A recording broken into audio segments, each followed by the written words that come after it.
or be calmed. And Maddie made some delicious food. It's pasta with Spam and biltong cheese, which is so good. So we're just eating out here, enjoying the sunset. And that's about it. We're making our approach to the mainland, and then as soon as we get coastal, we should get, you know, the trade winds. Last night was super calm. The wind was maybe about 4 knots of speed, and our boat speed was about 1 to 2 knots, which means that the apparent wind on our sails was between 2 to 3 knots. So pretty much diddly. Now the problem was we still had swell left over from when we had wind. So as the boat would pivot and rock side to side, when the boat would fall down a wave, the mast was actually moving faster than the wind around it. So that means the sail would then backwind, and then when we made it all the way down the wave and started coming back up, the boom and the sail and everything would just slam over. It's bad for 2 reasons. One, it's not good for the rigging, because you're shock loading it every couple seconds. It's horrible for it. And then the second issue is the off-watch person cannot sleep with a constant clang, clang, clang all night long. So I have a little trick to this. Now it only works in light winds, and it's not good if you actually want to go fast. But if you don't have enough wind pressure to keep the sail out where it's supposed to be as you're riding, you know, down these waves, this works. And it works for 2 things. One, it gives you some sail in the proper dimension, and it makes it quiet. And the quiet part is actually its better attribute than the sail shape, because it looks really weird. You ease the boom out a whole bunch. Get the boom out, get your main sheet nice and long. Then you go forward to the mast and you shorten your topping lift. And as you do that, it's going to raise the boom up. When the boom comes up, the sail is going to twist horribly, which is good. And then you sheet the boom straight back again, so it's all the way midship.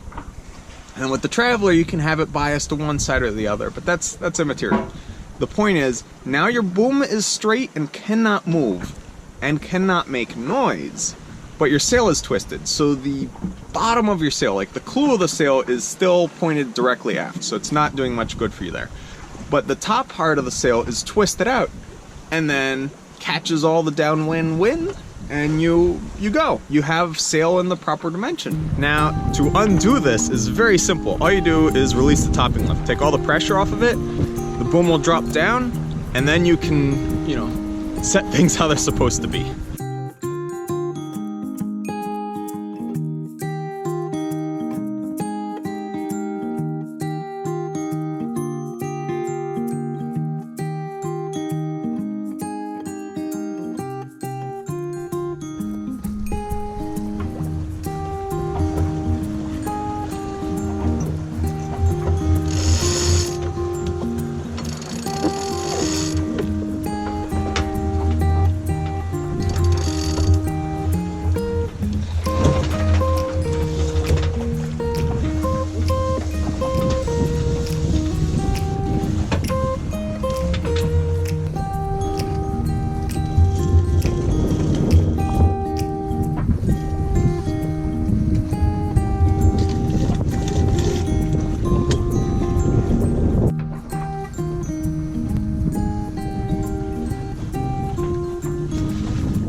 Made eggs and toast. I'm very excited, very hungry.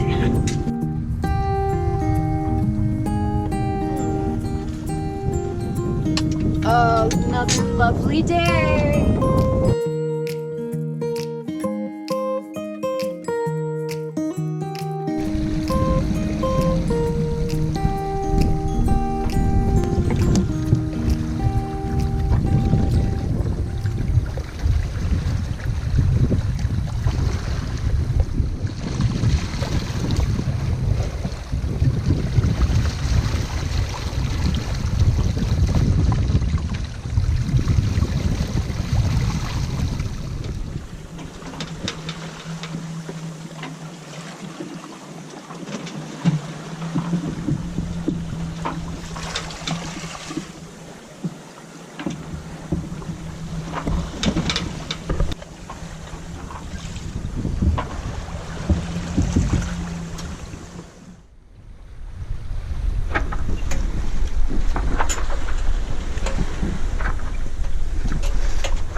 sudden, there are so many boats. About an hour ago, our AIS alarm went off, saying that we were on a collision course with a big boat. So it gave us his name, his heading, speed, distance from us, all the information. So we radioed him. Apparently he didn't see us, all this stuff, whatever. So we gave him our coordinates, gave him our heading, gave him our speed. And he said, okay, I'll keep an eye out. And there he is. Now he's passing us. Everything's fine. There's zero issues, zero concerns. Like, everyone knows where everyone is. And it's beautiful. This sort of thing, however, has led me to put the idea to Herbie, and he agreed that we should finally bite the bullet and start to transmit AIS. We currently receive AIS, but we do not transmit. And though we show up on a lot of boats' radars, not everybody can see us. And that was the case this time around with that boat that's passing us right now. So we did have to radio him. I gave him our exact coordinates and so on and so forth. But I think that especially since we're going into the Mediterranean, which is going to be much more highly trafficked, it's going to really behoove us to start transmitting AIS. The only reason we haven't so far was because it was out of our budget. But I think at this point, it's just going to have to be in it. So thanks to our really generous patrons, I think that we're going to be able to finally do this, which is really exciting and good for our safety. Back when we left, AIS was about $800 to $1,000 in order to be transmitting, and then $300 just to receive. So we did the receiving route. Now, hopefully, you know, it's been 2 years, so technology's come around, so hopefully the prices come down. And honestly, I haven't priced it since because we haven't had it, so I haven't thought about adding it. But now we're gonna add it. See how everyone's lined up like little lanes?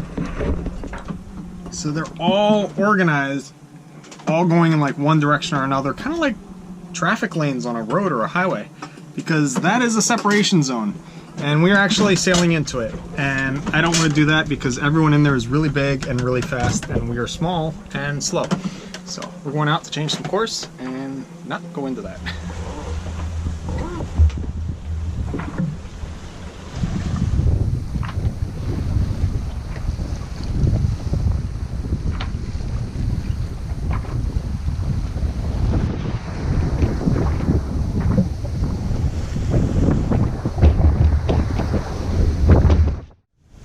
Been a long time coming, but we see land in the horizon.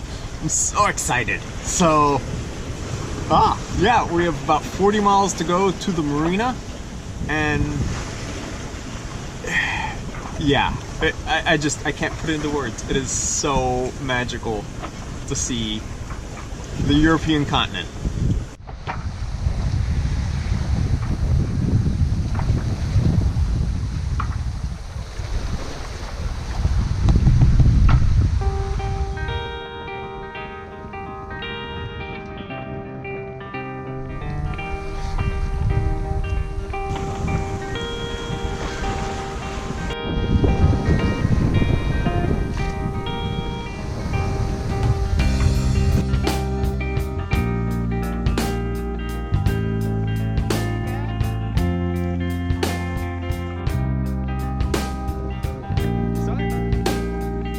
That's exciting!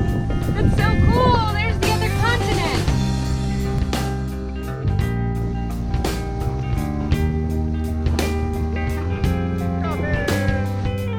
Hi!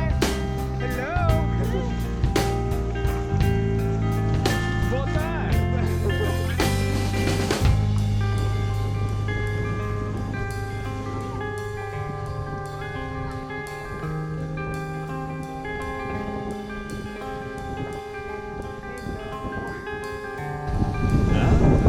So beautiful. So landy. It looks like land, but it's big. I'm so intelligent when I wake up. So I did a watch from 9 to 5 a.m. Like 9 p.m. to 5 a.m. And I did a watch from 5 a.m. to 7 a.m. Yep. Threw up and went back to bed. So I've been on watch again since 7, and now it's I don't know what time it is. I don't either. Yeah, but the sun's up, like way up. So. Yeah. We just set a record for ourselves because it's kind of a small record. Yeah. So It's exciting for us. we sailed 129 miles today, noon to noon, and 122 of those miles were good. The rest were kind of, you know, the little zigzaggies that we tend to do. So that is huge for us because, like, before that, our best miles made good was like 109, 107, somewhere around there. So this 122 is like, what?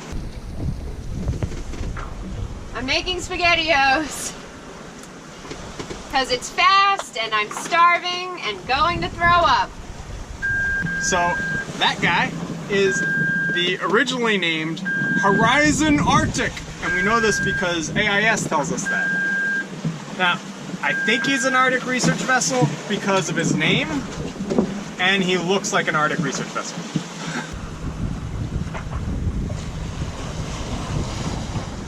I see you there, Herbie, shaking that reef.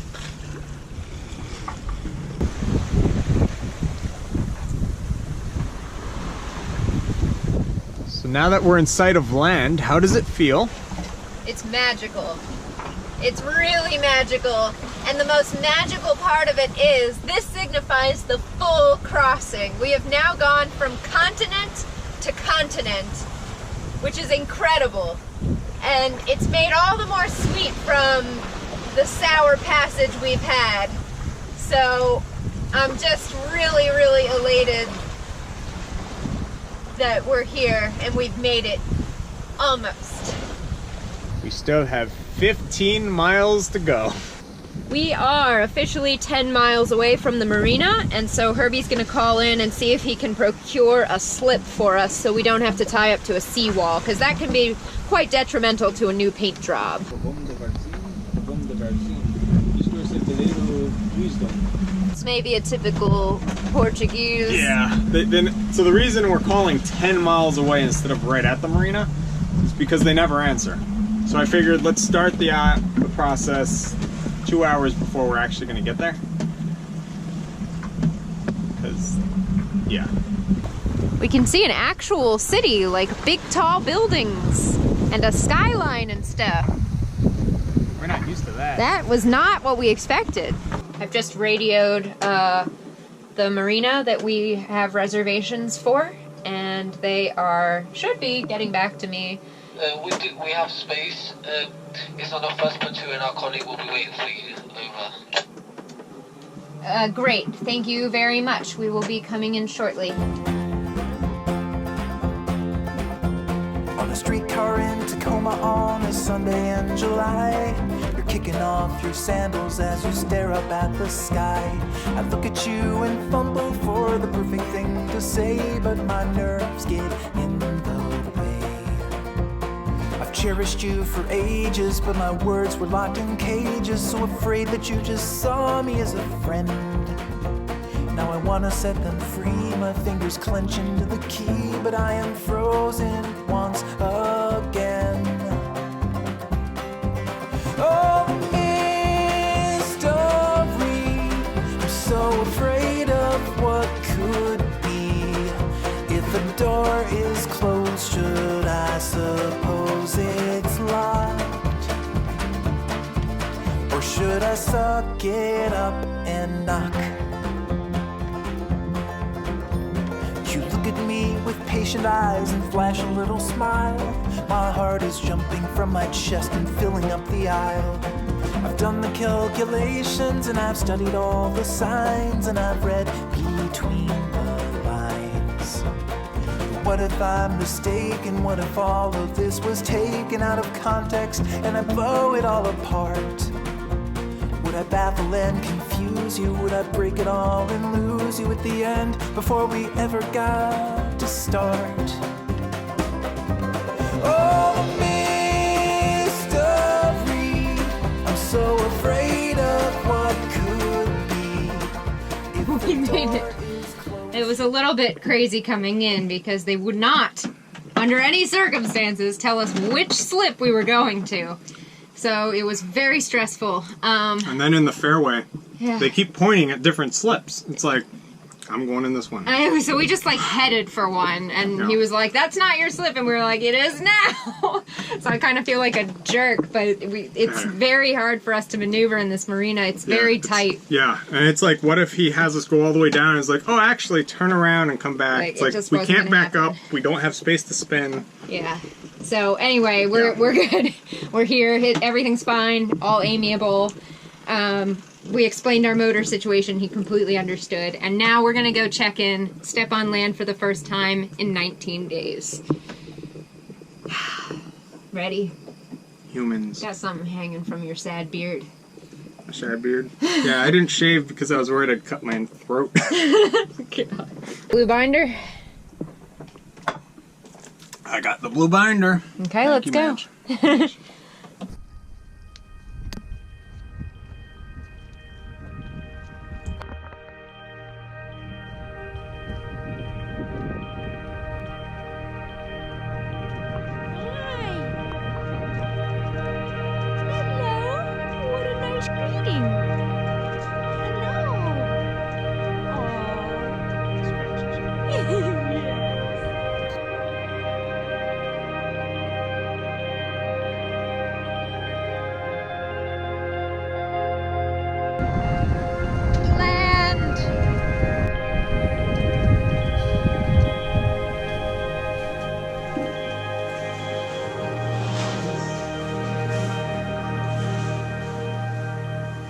We're all checked in, so the next order of business is to take a shower.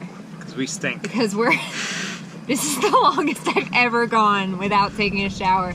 I took one full shower on the whole crossing, which was 18 days, we know now. I took a couple rinses. Yeah, like if I got hit with salt water, I'd rinse. I washed the important parts. But not a full shower. Really do need that. Let's go. Let's do that.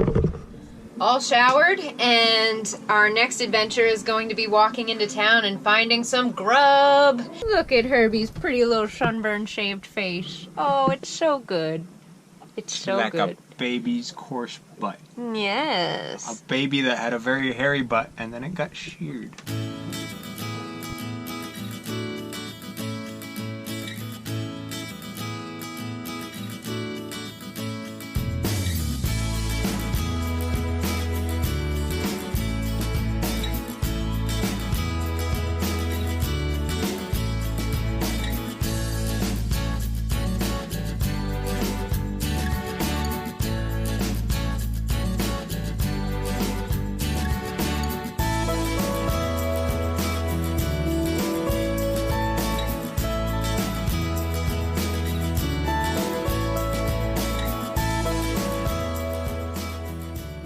All left over from the Saljonin festival. Did I say it wrong? It's San Pedro here. Oh, Sao Pedro, right. The Sao Pedro festival, which is all centered around fish. It's this way too. This works too. I want to walk through the lights.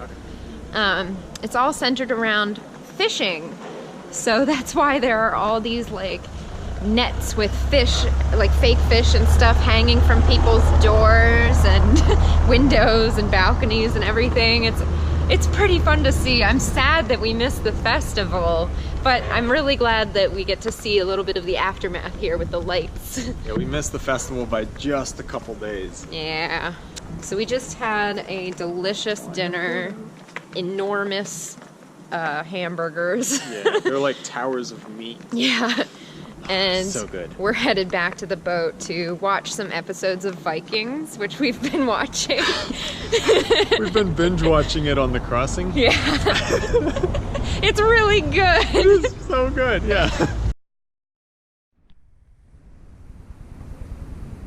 We are at our first port wine stop.